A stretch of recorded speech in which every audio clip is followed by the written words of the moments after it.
Ma'am இது spread ஆகுமா ma'am? இப்போ ஃபார் எக்ஸாம்பிள் புறாவால் ஒருத்தவங்க பாதிக்கப்பட்டிருக்காங்க, இப்போ அது வந்து இப்போ நான் அவங்களோட இருக்கிறேன்னா அது எனக்கு ஸ்ப்ரெட் ஆகுமா? ஒரு பர்சன்லேருந்து இன்னொரு பர்சனுக்கு இது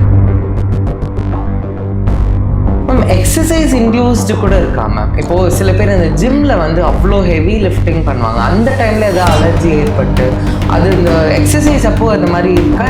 நம்ம காமனாக பார்க்குற ஒரு விஷயம், நம்ம வந்து ஜிம்மில் போய் ஒர்க் அவுட் பண்ணிட்டு இருக்காங்க, திடீர்னு இறந்து போயிட்டாங்க. இது வந்து நம்ம நிறைய நியூஸில் இப்போ ரெகுலராக பார்த்துட்டே இருக்கோம். இது கார்டியக் ப்ராப்ளமாக இருக்கலாம், பட் இது போக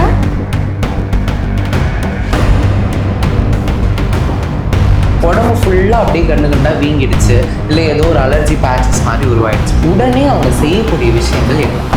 அது அடுத்த கட்ட சீரியஸ் இஷ்யூ போகாமல் இருக்கு. இம்மீடியட்டாக போய் ஒரு why a patient should come and consult Dr. Abhirami Kennedy? என்னை பொறுத்த வரைக்கும் ஒரு பேஷண்ட் வந்து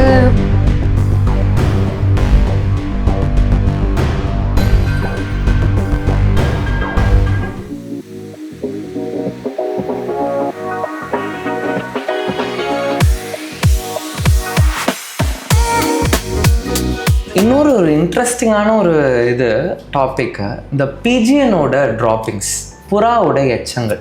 இது ஆக்சுவலி ஒரு பெரிய சீரியஸ் இஷ்யூவே காஸ் பண்ணிட்டு இருக்கு சொல்கிறாங்க. ஏன்னா இது அப்பார்ட்மெண்ட் வாசிகளுக்கும் நிறையா இடத்துல இது இருக்குது. அதை பற்றி கொஞ்சம் பேசுங்க மேம் ப்ளீஸ்.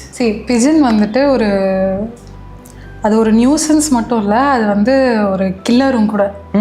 ஸோ ரெண்டு விஷயம் ஆகும். ஒன்று வந்துட்டு அலர்ஜிஸ்.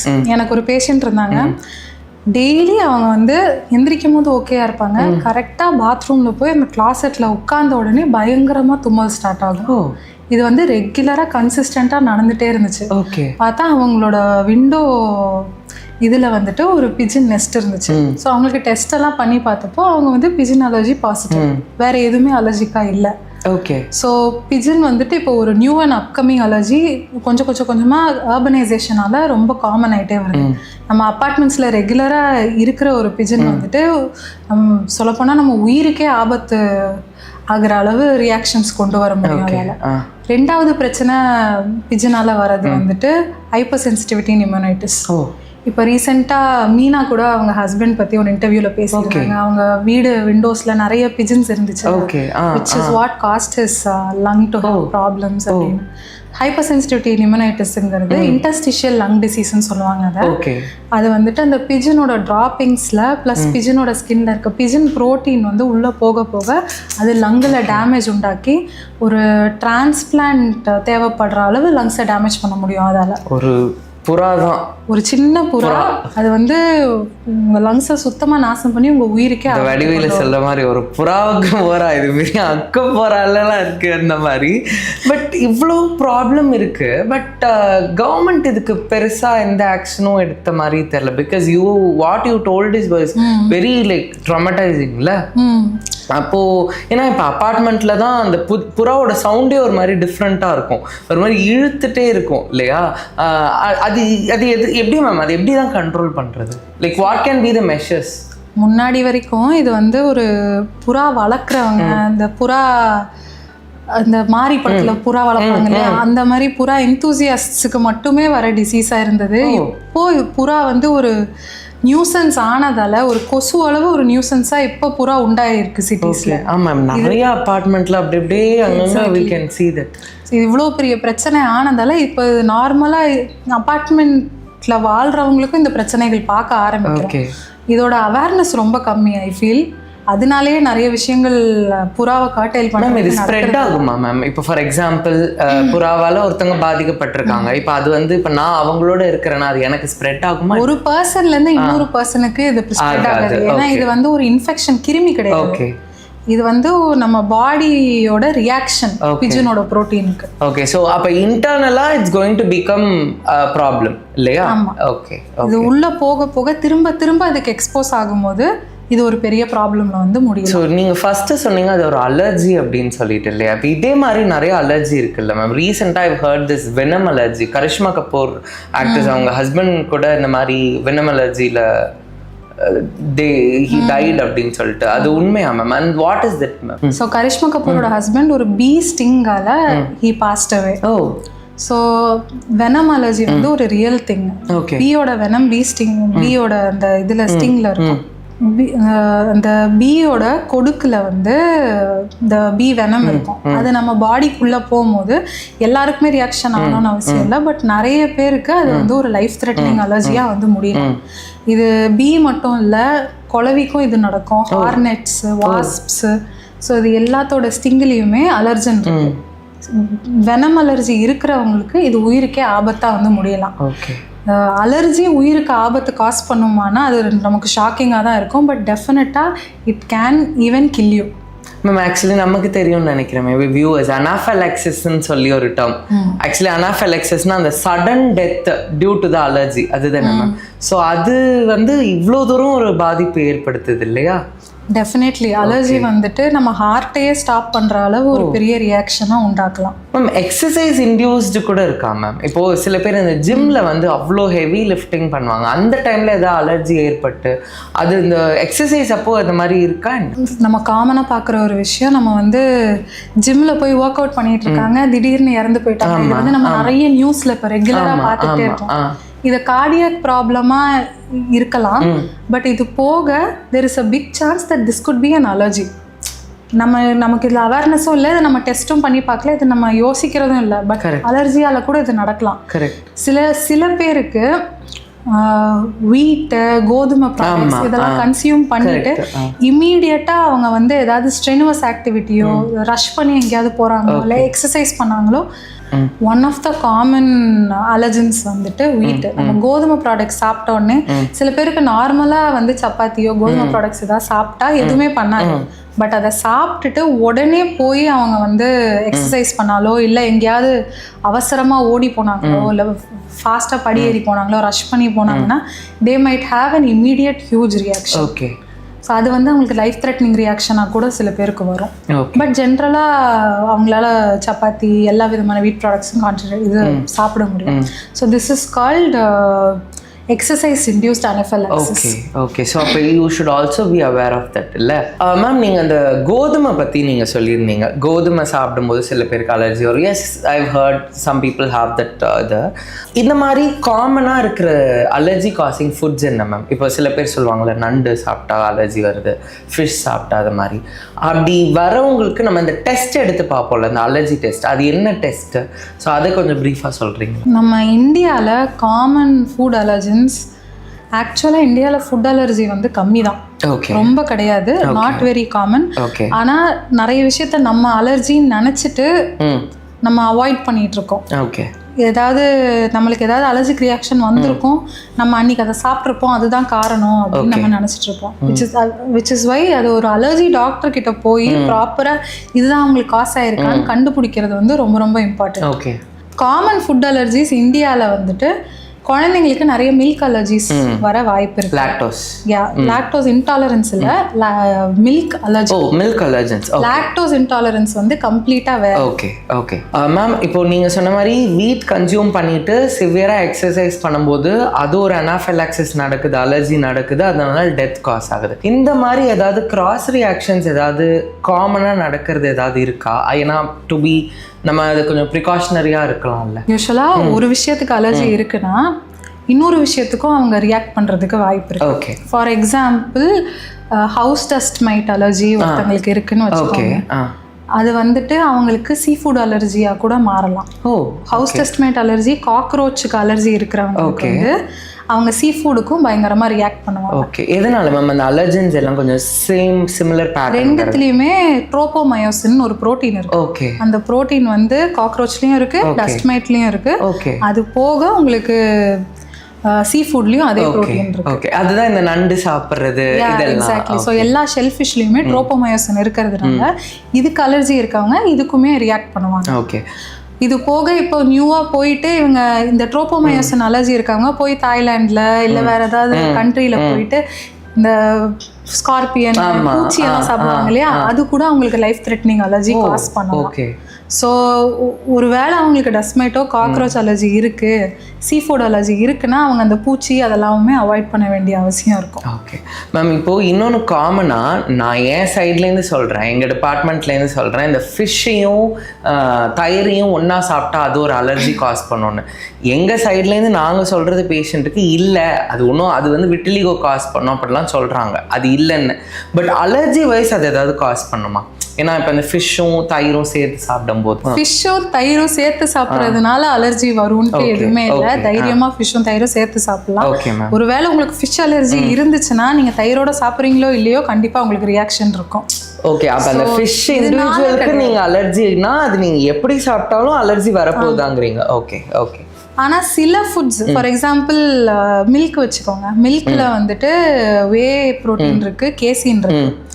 இதில் வந்து சில ப்ரோட்டீன்ஸ் வந்துட்டு நம்ம அப்படியே சாப்பிடும் போது அலர்ஜி காஸ் பண்ணும். அதே மில்கை நம்ம கேக்லேயோ இல்லை எக்கு கூட சேம், எக்கோ மில்கோ கேக்கில் நம்ம சாப்பிடும் போது பேக் ஆகிருக்கும் இல்லையா, அதில் இந்த ப்ரோட்டீன்ஸ் இல்லை அலர்ஜி ப்ரோட்டீன்ஸ் வந்து டீநேச்சர் ஆகும். ஸோ அதை சில பேரால் டாலரேட் பண்ண முடியும். ஸோ இந்த டைமில் தான் நம்ம டெஸ்ட் பண்ணி எது நம்மளுக்கு அலர்ஜி காஸ் பண்ணுதுன்னு தெரிஞ்சுக்கிட்டா நம்ம எந்த ஃபார்மில் அந்த ஃபுட் எடுத்து. சாரி டு இன்டரப்ட், இப்போ நீங்கள் டெஸ்ட்டுன்னு சொன்னீங்கல்ல, எனக்கு இது ரொம்ப முக்கியமாக தேவைப்படுது.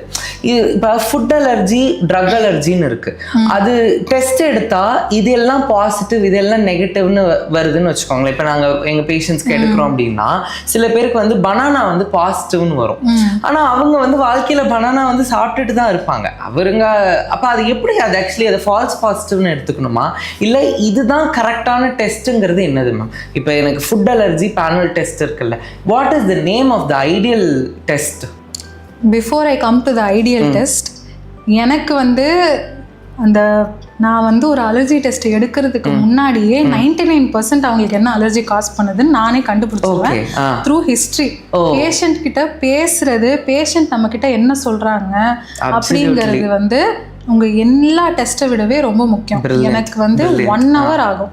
ஓகே, ஒரு ஹிஸ்ட்ரி வந்து ஒரு அலர்ஜி பேஷண்ட் நான் எடுத்து முடிக்கிறதுக்கு 1 மணி நேரமாக தான் ஆகும். அந்த 1 மணி நேரம் வந்துட்டு ஒரு சிங்கிள் டீட்டெயில் அவங்களோட எபிசோட்லேருந்து எல்லாமே கேட்கறதுக்கு ரொம்ப இம்பார்ட்டன்ட். ஸோ வெரி க்ரூஷியல் டைமில் அந்த 1 hour. ஓகே, ஸோ அந்த 1 hour நான் வந்து அவங்க கூட ஸ்பெண்ட் பண்ணி அவங்களுக்கு கரெக்டாக எது பாசிபிள் காசஸ்ன்னு நான் நேரோ டவுன் பண்ணால் மட்டும்தான் அதை மட்டும்தான் நான் டெஸ்ட் எடுப்பேன்.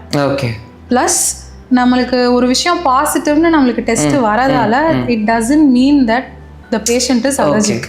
அந்த டெஸ்ட் வந்துட்டு நீங்கள் இன்னைக்கு வரைக்கும் பனானா சாப்பிட்டுட்டே இருக்கீங்க அதில் பாசிட்டிவ்னு வரதுனால நீங்கள் நிறுத்தணுங்கிறதுக்காக எந்த அவசியமும் கிடையாது. இதுக்கான ரீசன் என்னன்னா, ஃபர்ஸ்ட் அந்த டெஸ்ட் வந்து உங்களுக்கு அலர்ஜி இருக்குன்னு காட்டலை, நீங்கள் வந்து அந்த சப்ஸ்டன்ஸுக்கு சென்சிடைஸ்டுன்னு தான் காட்டுது. ஓகே, அது வந்து ஒரு எங்களோட ஹிஸ்ட்ரிக்கு, ஒரு அலர்ஜி டாக்டரோட ஹிஸ்ட்ரிக்கு அது ஒரு எய்டே தவிர அது வந்து பேஷண்ட்டுக்கு ஒரு ஆன்சர் கிடையாது. ஓகே. ஸோ அதை நினச்சி நம்ம கன்ஃபியூஸ் பண்ணிக்க தேவையில்லை. இன்னொன்று, ஒரு வேளை பேஷண்ட்டுக்கு வந்து ஒரு போலன் அலர்ஜி இருக்குன்னு வச்சுக்கோங்க, அந்த போலன் வந்துட்டு சில நேரம் அது ஃபுட் அலர்ஜியாக கிராஸ் ரியாக்டிவிட்டியில் கூட காட்டலாம். ஓகே. ஸோ ஒரு பேஷண்ட்டுக்கு போலன் அலர்ஜி இருக்குன்னா நம்ம பனானா டெஸ்ட் பண்ணும்போது அதுவுமே பாசிட்டிவாக வரும். ஓகே. டசன்ட் மீன் பேஷண்ட்டுக்கு பனானா அலர்ஜி இருக்கு அப்படின்ட்டு. Okay. So that is called cross reactivity. That will also cause a confusion when it comes to testing. Ultimately உங்களுக்கு அலர்ஜி இருக்கா இல்லையான்னு கண்டுபிடிக்கிறது உங்கள் அலர்ஜி டாக்டர் தானே தவிர உங்கள் அலர்ஜி டெஸ்ட் கிடையாது. மேம், காமன் ரொம்ப ஒரு கெலோக்கியலாக சொல்லணும்னா, ஒரு பேஷண்ட்டுக்கு வந்து ஸ்கின்லாம் தடிச்சு போயிடுச்சு டாக்டர், அங்கங்கே கண்டாக வீங்கிடுச்சு, ஒரே படராக வந்துடுச்சு அப்படின்னு சொல்லுவாங்க, விச் இஸ் அலர்ஜி. எந்த டைமில் உடனே ஒரு அலர்ஜி டாக்டரை பார்க்கணும்? இப்போ ஏதோ ஆயிடுச்சு, ஏதோ ஒன்று கடிச்சிருச்சு, அவங்களுக்கே தெரியல, ஆனால் உடம்பு ஃபுல்லாக அப்படியே கண்டாக வீங்கிடுச்சு, இல்லை ஏதோ ஒரு அலர்ஜி பேச்சஸ் மாதிரி உருவாயிடுச்சு, உடனே அவங்க செய்யக்கூடிய விஷயங்கள் என்ன? அது அடுத்த கட்ட சீரியஸ் இஷ்யூ போகாமல் இருக்கு.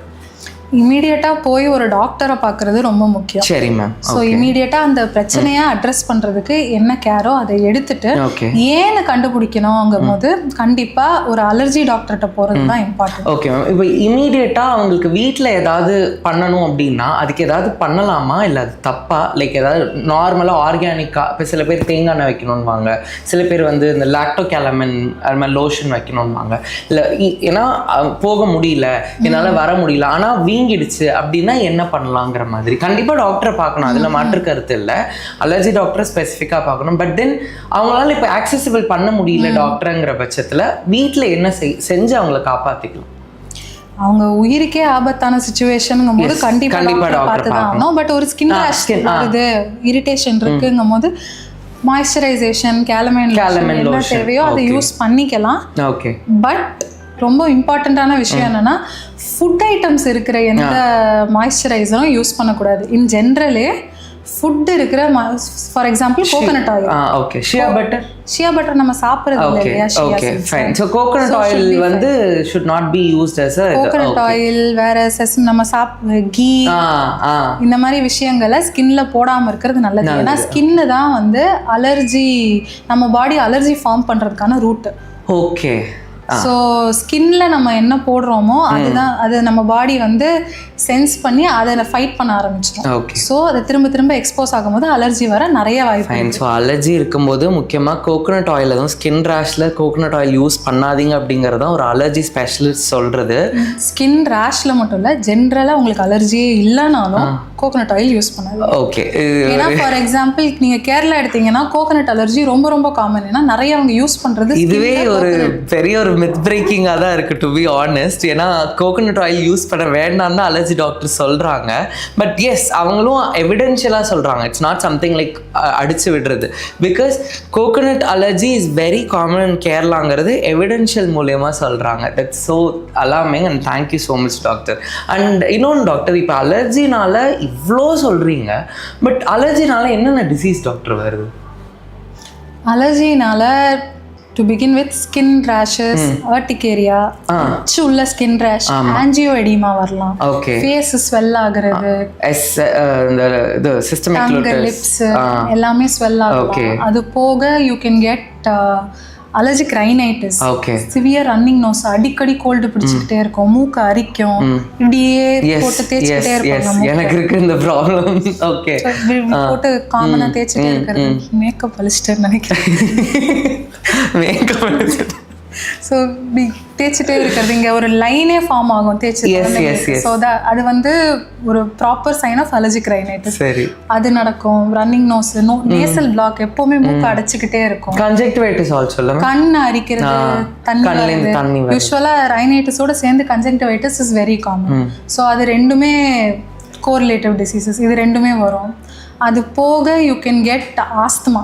Asthma is a common allergic disease. So மூச்சு திணறல் வரும், வீசிங் சவுண்ட். ஆஸ்துமாங்கும் போது எனக்கு சடனாக இது பண்ணுறேன்னு நினைக்காதீங்க. எல்லாருமே இந்த ஸ்ப்ரே, இந்த ஆஸ்துமா ஸ்ப்ரேயை போட்டு அடிச்சுக்கிட்டே இருப்பாங்க. எங்கள் பாட்டிலாம் வந்து கிட்டத்தட்ட 100-150 வாங்கியிருப்பாங்க. அந்த மாதிரி லைக் இது ரொம்ப அடிக்டிவாக இருக்குமா என்ன இந்த ஆஸ்துமா ஸ்ப்ரே? பிகாஸ் அவங்களுக்கு இன்ஸ்டன்ட் ரிலீஃப் கிடைக்குது இல்லை அந்த ஸ்பாசம்லேருந்து. ஸோ லைக் அது அவ்வளோ அடிக்டிவாக என்ன இல்லை, அது அவ்வளோ ஃப்ரீக்வெண்ட்டாக யூஸ் பண்ணணுமா? ஸ்ப்ரேயா பஃப்பா? Puff sorry. அந்த பஃப் வந்து அடிச்சுக்கிட்டே இருப்பாங்கல்ல, அது ஆக்சுவலி ஒரு டெம்பரரி ரிலீஃப் கொடுக்குதா இல்லை பெர்மனன்ட் ரிலீஃபா? ஏன்னா அது ஒரு அடிக்டிவாக இருக்கா என்ன? அதில் ஸ்டெராய்ட்ஸ்லாமும் இருக்குன்னு சொல்கிறாங்க. So what is the take on தட்மா? இன்ஹேலர்ஸ் பொறுத்த வரைக்கும் 2 டைப் இருக்கு. ஓகே.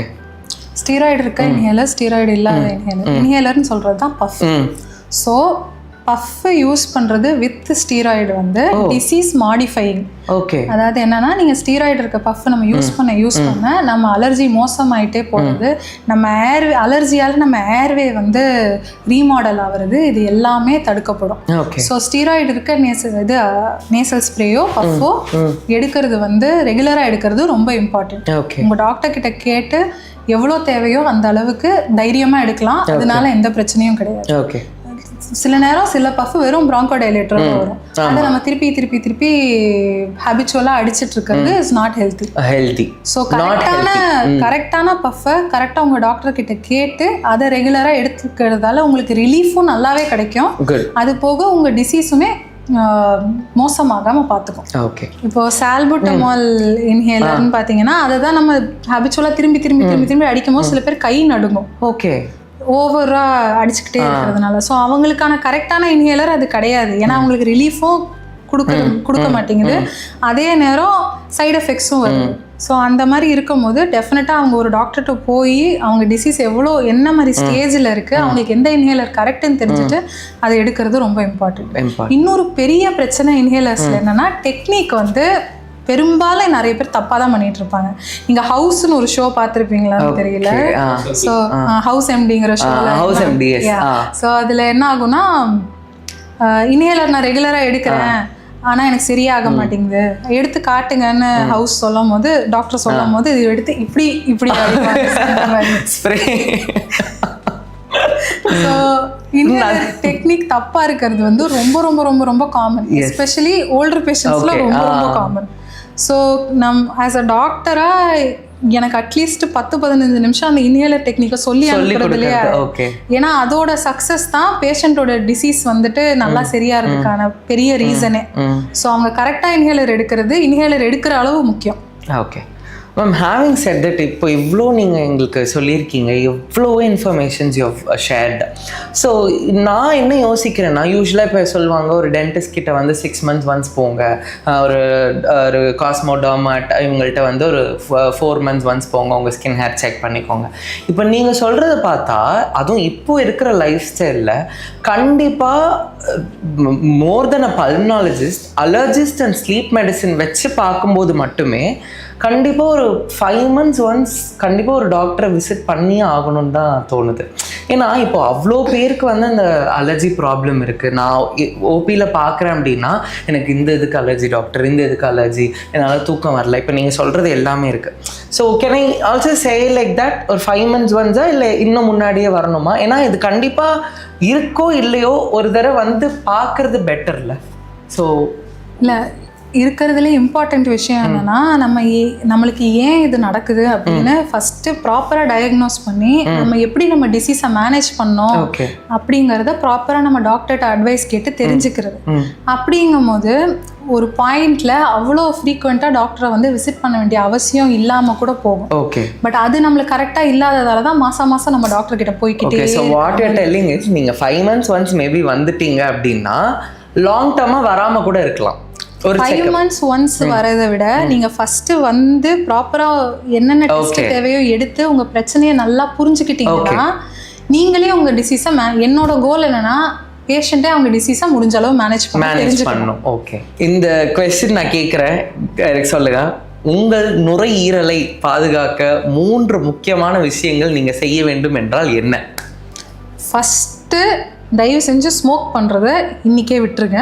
ஓகே, உங்களால ஸ்மோக் பண்றதை விட முடியலன்னா ஸ்மோக்கிங் விடுறதுக்கான ஹெல்ப் எல்லா பல்மனாலஜிஸ்ட் ஆஃபீஸ்லயும் ப்ரொவைட் பண்ணப்படும். ஓகே, ஸோ அதுக்கு என்ன நீங்க சீக் அவுட் பண்ணணுமோ தயவு செஞ்சு போய் அந்த ஸ்மோக்கிங் ஹேபிட்டை விடுறதுக்கு என்ன ஹெல்ப் வேணுமோ அதை ஆக்டிவாக சீக் பண்ணி எடுத்து. ஸோ நீங்கள் என்டாஸ் பண்ணுறது ஆக்சுவலி இந்த சப்டைட்டில் எல்லாம் மட்டும் போடாமல் smoking actually kills the person, கரெக்டாக? டெஃபினெட்லி. Okay, very good. இன்னொரு விஷயம் என்னன்னா, நீங்கள் ஸ்மோக்கிங் உங்களை மட்டும் தான் கொல்லுது அப்படின்னு நீங்கள் நினச்சிட்டு இருக்கீங்க. பட் பாசிவ் ஸ்மோக்கிங்கால உங்கள் ஃபேமிலி, உங்கள் கிட்ஸ் எல்லாருமே அஃபெக்ட் ஆகுறாங்க. இன்ஃபேக்ட் என்னோட ஒரு பேஷண்ட்டுக்கு சிவியர் ஆஸ்துமா. அவங்களுக்கு வந்துட்டு அவங்க வீட்டில் அவங்களோட ஹஸ்பண்ட் வந்துட்டு வெளில போய் ஸ்மோக் பண்ணிட்டு தான் வருவார், வீட்டில் பண்ண மாட்டார். ஆனாலுமே அவர் வீட்டுக்குள்ளே வந்த உடனே அவங்களுக்கு ரொம்ப சிவியராக வீசிங் ஆரம்பிச்சு. திஸ் இஸ் பிகாஸ் நம்ம வெளில போயிட்டு ஸ்மோக் பண்ணுறோம், அந்த ஸ்மோக்கு நம்ம ஃபேமிலியை பட மாட்டேங்குது, நம்ம உடம்ப தான் நமக்கு எடுக்கிறோம்னு நினைக்கிறோம். பட் நம்ம ஷர்ட்ல கூட அந்த பார்ட்டிகல்ஸ் ஒட்டி அது கூட வந்துட்டு நம்மளை சுற்றி இருக்கிறவங்கள சிவியராக அஃபெக்ட் பண்ணும். அவங்க ஸ்மோக்கே பண்ணாமல் ஸ்மோக்கிங்கான எல்லா ஸ்மோக் பண்றதுக்கான எல்லா பின்விளைவையும் அவங்களும் சேர்த்து அனுப்ப, நீ மட்டும் கஷ்டப்படாம என்னையும் சேர்த்து கஷ்டப்படுத்துற. ஓகே மேம், இன்னும் 2 பாயிண்ட் மேம். ப்ரீதிங் அந்த மாதிரி ஏதாவது இருக்கா? பெரிய ஒரு இம்பார்ட்டண்ட்டான விஷயம் என்னன்னா எக்ஸசைஸ். ஓகே, ப்ராப்பர் எக்ஸசைஸ் ரொம்ப ரொம்ப இம்பார்ட்டன்ட் நம்ம லங் ஹெல்த்துக்கு. ஓகே, ஸோ அது நம்ம லங் கெப்பாசிட்டியை இம்ப்ரூவ் பண்ணும். நம்மளால கொஞ்சம் தான் நடக்க முடியுதுன்னா அதைவாச்சும் நம்ம பண்ணி தான் ஆகணும். ஓகே, ஒரு வயசானவங்க முட்டி வலி அது எதுனால எந்த விதமான மூவ்மெண்ட் பண்ண முடியுமோ அதை நம்ம பண்ணிட்டே இருக்கிறது நம்ம லங் ஹெல்த்துக்கு ரொம்ப ரொம்ப இம்பார்ட்டன்ட். அது பேசிக் யோகா, ப்ரீதிங் எக்ஸசைசஸ், அங்கேருந்து ஒரு small walk around the building வரைக்குமே அது நம்ம சின்ன விஷயம் நினச்சிட்டு விட்டுறக்கூடாது. எவ்வளோ முடியுமோ அதை நம்ம பண்ணுறது வந்து ரொம்ப ரொம்ப important. Okay, third point ma'am. 3வது வந்து ஃபுட் ஹேபிட்ஸ். ரொம்ப ஸ்பைசி, சால்ட்டி, ஆயிலி ஃபுட் சாப்பிடும்போது நம்மளுக்கு வயிற்றுல கேஸ்ட்ரைட்டிஸ் வர்றது மட்டும் இல்லாமல் அது போய் நம்ம த்ரோட்டு, நம்ம லங்ஸு இது இரிட்டேட் பண்ணி நம்ம ஆஸ்மாவையும் வர்சன் பண்ணலாம். அது போக it can also cause chronic cough. சில பேர் இருமிக்கிட்டே இருக்காங்கன்னா அதுக்கு ஒன் ஆஃப் த ரீசன்ஸ் வந்து ஸ்டமக் ஆசிட். ஸோ அந்த ஸ்டமக் ஆசிட் வந்து ரொம்ப ஜாஸ்தியாக நம்ம வயிறு செக்ரீட் பண்ணாமல் இருக்கிறதுக்கு கொஞ்சம் ப்ராப்பர் டயட் எடுத்துக்கிறது, ரொம்ப ஆயிலி ஃபுட் சாப்பிடாம, ரொம்ப லேட்டாக சாப்பிட்றது, நம்ம சொன்ன மாதிரி இந்த 3 மணி பிரியாணி 3 மணி பிரியாணி அதெல்லாம் கொஞ்சம் அவாய்ட் பண்ணுறது வெரி வெரி இம்பார்ட்டன்ட். இப்படி பண்ணிட்டு இருக்கீங்களே நீங்களும் அவரும் 3 மணி. இவ்வளோ தூரம் நீங்கள் எங்களுக்காக எல்லா கொஷின்ஸ்க்கும் ஆன்சர் பண்ணீங்க. why a patient should come and consult doctor Abirami Kennedy? என்னை பொறுத்த வரைக்கும் ஒரு பேஷண்ட் வந்து ஒரு செட் ஆஃப் டெஸ்ட்ஸோ இல்லை ஒரு செட் ஆஃப் சிம்டம்ஸோ கிடையாது. ஒரு பேஷண்ட் வந்து ஒரு பர்சன். அவங்களோட டிசீஸ் அவங்களோட லைஃப்பை எந்த அளவுக்கு பாதிக்குது, அவங்களோட குவாலிட்டி ஆஃப் லைஃப்பை எந்த அளவுக்கு எடுக்குதுங்கிறது is as important as everything else. அது அவங்க மென்டல் ஹெல்த்தை எவ்வளோ அஃபெக்ட் பண்ணுது, இது எல்லாமே வந்து அவங்களுக்கு ஒரு மருந்து போட்டு க்யூர் பண்ணுறதை விட இம்பார்ட்டண்ட். ஸோ அவங்களுக்கு இப்போ நான் ஒரு 4 லைஃப் ஸ்டைல் சேஞ்சஸ் சொன்னாலுமே, இதை பண்ணாதீங்க, ஸ்மோக் பண்ணாதீங்க, எக்ஸசைஸ் பண்ணுங்கன்னு சொன்னாலுமே அவங்களால ஃபாலோ பண்ண முடியலங்கும் போது எனக்கு என் ப்ராக்டிஸில் ரொம்ப முக்கியமான கேள்வி வந்துட்டு ஏன் முடியலங்கிறது. அது நீங்கள் பண்ணுங்கள், நீங்கள் இந்த மாதிரி பண்ணலைன்னா சரியாகாதுன்னு பிளாங்கெட்டாக சொல்கிறத விட ஏன் அவங்களால பண்ண முடியலன்னு அதை அனலைஸ் பண்ணி அவங்களோட இஷ்யூஸோட, அவங்களோட டிசீஸோட ரூட் காஸ், அது போக அவங்களோட லைஃப் ஸ்டைலை மாடிஃபை பண்ண முடியாததுக்கான ரூட் காசஸ் என்னன்னு கண்டுபிடிச்சி அவங்கள எய்ட் பண்ணுறது வந்து I feel is very important. And that is how I will practise medicine. That is what patients will get from me. 2வது I feel it is very important patients அவங்களோட லைஃப்பை பற்றி பேசுகிறதுக்கான டைம் கொடுக்கறது. ஸோ என் appointments நான் எப்போவுமே at least ஒரு 1.5 hours ஸ்டாகர் பண்ணி தான் நான் வந்து என் அப்பாயின்மெண்ட்ஸே ஸ்கெடியூல் பண்ணுவேன். ஏன்னா அந்த டைம் நான் என் பேஷண்ட்டுக்கு கொடுத்து ஆகணும். So I can listen to the whole story. அவங்க லைஃபோட ஸ்டோரி எனக்கு ரொம்ப முக்கியம். அவங்களோட சிம்டம்ஸ் மட்டும் இல்லை. ஸோ அதை தெரிஞ்சுக்கிட்டா தான் என்னால் அவங்களுக்கு கரெக்டான சொல்யூஷன்ஸோ ட்ரீட்மெண்ட்டும் கொடுக்க முடியும். And 3rd, in many ways as an allergist, pulmonologist poga, I am also trained in allergy. As an allergist, what I can do is for certain allergies என்னால் ஒரு permanent solution கொடுக்க முடியும். உங்களுக்கு ஆஸ்மாவோ அலர்ஜிக் ரைனைட்டிஸோ இருந்தால் அவங்களுக்கு அது என்ன அவங்களுக்கு அந்த அலர்ஜி காஸ் பண்ணுதுன்னு கண்டுபிடிச்சி சில அலர்ஜன்ஸுக்கு there is a permanent cure for your allergy. So அந்த permanent solution is something that an allergist can provide. So வாழ்க்கை முழுக்க இப்படியே தான் மருந்து எடுத்துகிட்டே இன்ஹேலர் எடுத்துகிட்டே வாழணுமா அப்படிங்கிற கேள்விக்கு என்னால் கரெக்டாக பதில் கொடுக்க முடியும். ப்ளஸ் அவங்க ஒரு வயபிள் கேண்டிடேட்டாக இருந்தால் என்னால் கண்டிப்பாக முடிஞ்ச அளவு அவங்களோட மெடிசன் லோட கம்மி பண்ண முடியும். So you can also make the patient's life in a very better way. நான் சொன்ன மாதிரி also improve the quality of the life. Life மட்டும் முக்கியம் இல்லை, quality of life. Exactly. And thank you so much doctor. Because இந்த sleep medicine and அலர்ஜிலாம் நிறைய பேர் டிஸ்கஸ் பண்ணதில்லை. Maybe we discussed it. எனக்கு ரொம்ப சந்தோஷமாக இருக்குது உங்கள்கிட்ட நான் பேசினது. I am very honest that நிறைய பேஷண்ட்ஸ் நிறையா பீப்புளுக்கு வந்து இது ஒரு அவேர்னஸாக இருக்கும் அப்படின்னு சொல்லிட்டு. அப்புறம் இதுதான் ஃபர்ஸ்ட் பாட்காஸ்ட், அதுவும் நான் உங்களோட பண்ணுறது. So how you feel that you are comfortable everything? You are actually you asked such important questions. அது வந்து ரொம்ப முக்கியம் இல்லையா? பீப்புளுக்கு தேவைப்படுற எல்லா important questions. Since you are also a doctor, I think you understand 2 perspective. So a doctor as well as a patient. So உங்களால நல்லாவே நீங்க பார்க்குற பேஷண்ட்ஸும் சரி, plus as someone who has allergies as well, உங்களுக்கு 2 perspectives நல்லா தெரியுது. So உங்களால நல்லா you were able to ask me such good questions. Thank you. You made me feel so comfortable. Thank you so much ma'am. I mean it's a very pleasure. கண்டிப்பா நிறைய பேசுவோம் ma'am நம்ம வரும் காலங்கள்ல. I hope we can do this again sometime. Yeah, கண்டிப்பா. I have even more lot of questions to you. Anyway, audience நம்ம reach out ஆவாங்க, நிறைய questions அவங்க கேட்பாங்க. அதுலேருந்து எடுத்து இன்னும் நம்ம will have a lot of actually knowledgeable talks. More than a nonsense talks மாதிரி சில இடத்துல பண்ணுறது இல்லாமல் knowledgeable talks-ஆக நம்ம இருக்கலாம். ஓகேங்களா? ஸோ ரொம்ப ரொம்ப தேங்க்யூ இந்த எபிசோட் பார்த்ததுக்கு. எல்லாருமே பயனடைஞ்சிருப்பீங்கன்னு நான் நம்புகிறேன். மறக்காமல் நம்ம பேஜையும் ப்ரொஃபைலையும் சப்ஸ்கிரைப் பண்ணி வச்சுக்கோங்க. Reach out for any other queries. தேங்க்யூங்க. வணக்கம்.